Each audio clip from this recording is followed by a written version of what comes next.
Hi, this is Shelley Kraft. We're coming to you live on SNNLive. We're at the Sprott Stansberry Vancouver Natural Resource Symposium 2015. With me, Mr. Michael Winn, Revelo Resources Corporation, symbol RVL on the TSX-V. Michael, welcome to SNNLive. Shelley, thank you for having me here. It's good to have you. So let's get an overview on Revelo, and then we'll move from there. Revelo is a prospect generator working in Chile. It's a company that's about 7 years old. In 2014, we made a decision to focus 100% in Chile, focus on the acquisition of land, and really trying to create an early stage royalty company.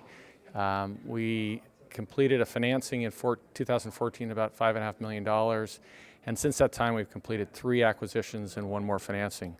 The land package in Chile has gone from about 100,000 hectares to about 350,000 hectares.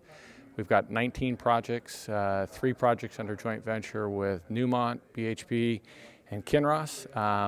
It's got a diverse portfolio of copper, precious metals, and IOCG.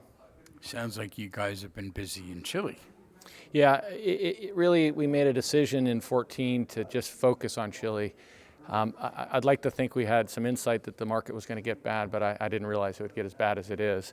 But really why we did that is Chile offers some of the most prolific mineral belts in the world for copper deposits, precious metals deposits. It garners a large amount of exploration spending by the major mining companies. So good markets and bad markets, we always have companies who are going to spend money. So, of course, you must be asked about the political situation and the stability of the government and the ease of working in the country. You want to comment on that? Yeah, I mean, Chile is, I think it's a standout country in terms of its economics, its politics. We've worked there since 2002. I think of a lot of places, it's probably one of the easiest places to work. We're working in the northern third of Chile in essentially a desert environment. The social issues aren't significant like you might find in Ecuador and Peru.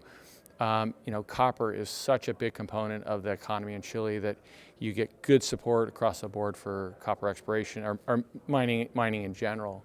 We found it a very good place to work. So let me ask you a question, and I'm sure our audience has an interest in this. When it comes to producing metals in Chile, who's the offtake customers? Could you answer that? Yeah, I mean, you've got 3. I mean, you just take us as the sort of the food chain. We're the explorer. We find a partner, a BHP, and BHP is the miner. They might enter into offtake agreements with, and historically in Chile, it's been Japanese offtakers. Today, you've got Korean offtakers. You've got Chinese partners coming in. So, a big portion of the offtake agreements are with Asian firms. So what's the biggest upside right now in which project and, which metal? Well, I guess the way I look at, trying to figure out which project's going to work is a difficult one. Mineral exploration business. So I caught you and you caught me. Yeah, look, I think that if you're exploring in Chile, you've got to say copper is your driver. If we are fortunate on our gold and silver properties to succeed, and I think we will, but copper is the driver. You look at the stage of exploration to give you a sense of what could come first. And clearly, our Montezuma project, which is the most advanced, had the most money spent on it, is shaping up to get drilled in the fall. So, that's an idea. But what we really try to do is create a portfolio of 20, 30 ideas with multiple partners where success may come from anywhere, and we're not just dependent on one project succeeding. Good answer, because diversification is the highlight of your success, correct? Yeah, I mean, you need in this space to look at drilling a lot of projects. And, we don't have the capital base to drill, so 1, we get partners, but 2, you just need a lot of good ideas. You need a lot of products. So, having 1 or 2 doesn't work, having 19 or 20. And the thing about our portfolio, it's 19 or 20 projects, but within each project you have numerous targets. So you got multiple chances, and that, from an investor's perspective, gives you a lot of chances at success, which, as we know, in this business is hard to do even in good markets.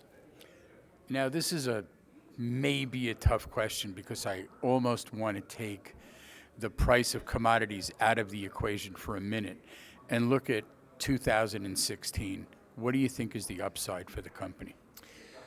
Well, I'd gauge this on two things. I think we'll have some partners who will drill in the end of 2015, which, if that's successful, should translate into something positive in 16.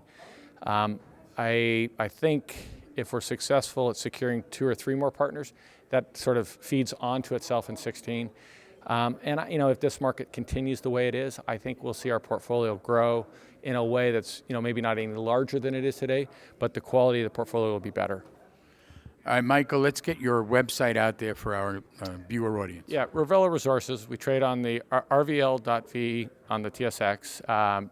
You can reach us at reveloresources.com. That's REVELO resources.com. Ladies and gentlemen, Michael Winn, Revelo Resources Corporation. It's a publicly traded company under RVL.V. That's the Toronto Venture Exchange. I'm Shelley Craft. This is SNNLive, and we're coming to you live from the Sprott Stansberry Vancouver Natural Resource Symposium 2015. Michael, Shelley, pleasure to have you. Yeah, Shelley, pleasure meeting you too. Thank you for having me.